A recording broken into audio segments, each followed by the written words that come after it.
안녕하세요. 이영민입니다. 자, 오늘도 저와 함께 오늘의 어법 문제 풀어보시겠습니다. 첫 번째 문장입니다. It happened. 발생을 했는데요. A long time ago. 아주 오래전이고요. On a distant planet. 멀리 떨어져 있는 행성인데 called 뭐라고 불리우냐면 evergreen. 상록수, 늘 푸른 나무라는 뜻인데요. 늘 푸른 나무라고 불리우는 행성에서 아주 오래전에 발생한 일이다 라고 지금 배경을 설명해 주고 있습니다.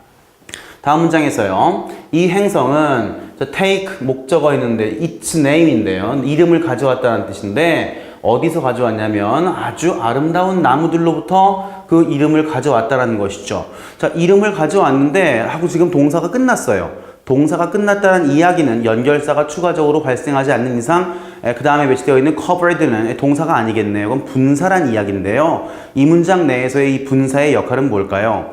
자, 기본적으로 분사라고 하는 것은 형용사의 역할과 부사의 역할을 가져갑니다. 우리가 통상적으로 부사 역할하는 것을 분사 구문이라고 이해했을 때 이걸 빼주고 나면 지금은 형용사로 이용되고 있는데 형용사로 이용되는 분사의 경우에는 앞에 있는 명사나 뒤에 있는 명사를 꾸며주는 역할을 하게 됩니다. 지금 같은 경우에는 아름다운 나무들을 꾸며주고 있죠. 자, 그 아름다운 나무들 입장에서 보았을 때 커버하고 있을까요? 커버되고 있을까요? 라고 하는 문법사항을 지금 여러분이 보고 계신 겁니다. 자, 그럴 때 아주 좋은 정답으로 가는 지름길 힌트가 있었죠. 자, 무엇에겐 무엇이 없다? 자, 수동형에는 목적어가 없다. 다시 뭐라고요? 자, 동사에 대한 수동태와 준동사를 포함한 수동형 전체를 포함했을 때 사형식이 아니라면 수동형 뒤에는 목적어가 존재할 수가 없습니다. 그런데 지금 보시면 뒤에 much of its land, 그 땅덩어리 중에 많은 부분들을 이라고 하는 목적어가 형성이 되어 있다는 것이죠.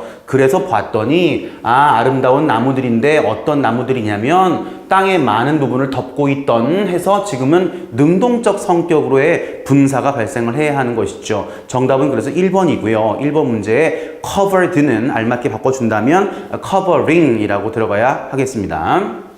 답은 1번이고요. 그래서 땅의 많은 부분을 덮고 있던 아름다운 나무로부터 그 이름을 가지고 왔다라는 문장입니다. The special thing, 이게 주어가 되겠네요. 특별한 것. 자, 뭐에 대한 겁니까? The people, 사람들인데요. On evergreen, 행성 에버그린에 살고 있는 사람들에 관련된 특별한 것. 자, was 무엇이었냐면 that 하고 나왔죠. 자, 패턴을 제가 알려드렸을 겁니다. 비동사 뒤쪽에 that이 나오는 경우에는 무엇으로 이용된다? 자, 명사 보어절 접속사이다. 자, 그럼 패턴을 좀 잡아드릴게요. 그럼 명사 보어의 역할은 문장의 주어와 동격을 형성한다는 점. 그러니까 결국은 주어였던 특별한 것, 그것을 지금 문장으로 풀어 써주겠다라고 하는 의도가 보이는 것이죠.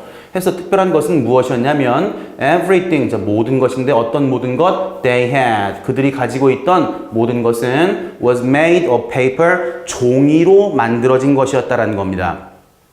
The paper, 종이라는 것은 was made of trees, 나무를 가지고 또 만들어진 것이었죠. So, 그래서 the people on evergreen, 에버그린에 살고 있던 사람들은 used, 사용을 했는데 a lot of trees, 아주 많은 나무를 사용한 것이죠. 뭐 그럴 수밖에 없는 것이 모든 물건은 다 종이로 만들어져 있고 종이는 나무에서부터 만들어지니까 결국은 에버그린 사람들은 무엇을 많이 사용했다? 나무를 많이 사용했다, 이런 말이겠네요. After 1,000 years, 1000년이 흐른 뒤에 great bare spots, 아주 커다란 bare spot이요. bare spot이라는 거의 bare은 우리말로 하면은 아무것도 없는 황무지, 맨 땅, 뭐 민둥산 이런 의미가 되겠네요.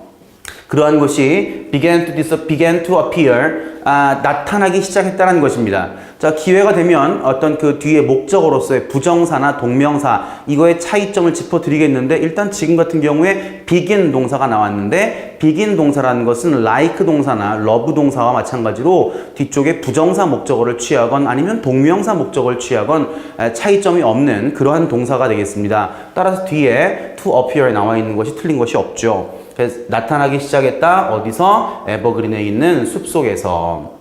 자, 많은 나무들이 had been cut down. 다 이제 벌목이 되었단 말이겠죠. 하지만 none, 자, 부정어 주어가 나왔습니다. 부정어 주어라는 것은 전체 부정을 의미합니다. 그래서 보니까 had been replanted, 즉 다시 심어진 것은 있다 없다? 전혀 없다라는 것이죠. 그러니까 나무를 사용만 했지 사용 뽑았으면 나무를 베었으면 거기에 다른 나무를 심어줘야 되는데 그러한 작업이 없었다라는 걸 보여주고 있습니다. 자, 다음 문장 보시니까 그 다음으로 사슴이라든가 여우나 또는 다른 동물들인데 그러한 동물들이 disappeared from evergreen, 에버그린에서부터 사라졌다는 것이죠. 여기서 지금 가끔 종종 발생하는 appear 동사와 disappear 동사에 대한 문제가 발생하는데 결론을 말씀드리면 자동사입니다. 자, appear 동사 나타나다, disappear 동사 사라지다 라고 해서 이게 자동사입니다. 자동사는 무슨 뜻이었죠? 목적어를 가져갈 수가 없어요. 자, 목적어를 가져갈 수가 없다라는 건 무엇을 의미할까요? 수동형, 수동태가 존재할 수가 없다라는 것이죠. 수동태가 무엇이었나요? 능동태 문장에서의 목적어를 주어로 만들어주는 그런 패턴을 우리가 수동태라고 하는데 지금처럼 수동태가 존재할 수가 없는 이유는 자동사기 때문에 자동사는 목적어가 아예 없기 때문에 이런 뜻이 되겠습니다. 다음 문장입니다. They had no place to live 에서 살 수 있는 장소가 없었기 때문이다. 그래서 이제 사슴이나 여우나 또는 다른 동물들이 사라지게 되었다는 걸 설명해 주고 있죠. Finally, 마지막으로 마침내 the air, 공기가 began, 시작했습니다. 뭐 하기 시작했나요? To go bad. 자, go bad. 이 형식 go 동사를 사용하게 되면 상태 변화 동사라고 합니다. 1형식 go는 가다라는 뜻의 왕래 발착 동사이고요. 2형식 go는 상태가 변화한다라는 뜻의 상태 변화 동사인데 go bad는 상하다, 뭐 썩다 이런 의미를 가지게 되겠습니다. The Great Forest, 커다란 숲지대가 had always cleared, 늘 깨끗하게 해주었죠. 무엇을? The air, 그 공기를요. 하지만 there were no more large forests on the planet. 이제는 그 행성엔 더 이상 커다란 숲이 존재하지 않았습니다. 그래서 공기까지 마침내 썩게 되었습니다. 라고 하는 뜻의 지문이었습니다. 환경 보호에 대한 그런 어떤 주의심을 경각시켜주는 어떤 그런 지문이었는데, 정답은 1번이었죠. 항상 기억하실 거, 뭐한테 뭐가 없다? 수동형에는 목적어가 없다. 단 4형식은 제외다. 이것을 이 문제의 교훈으로 전달해 드리면서 이번 수업도 마치겠습니다. 감사합니다.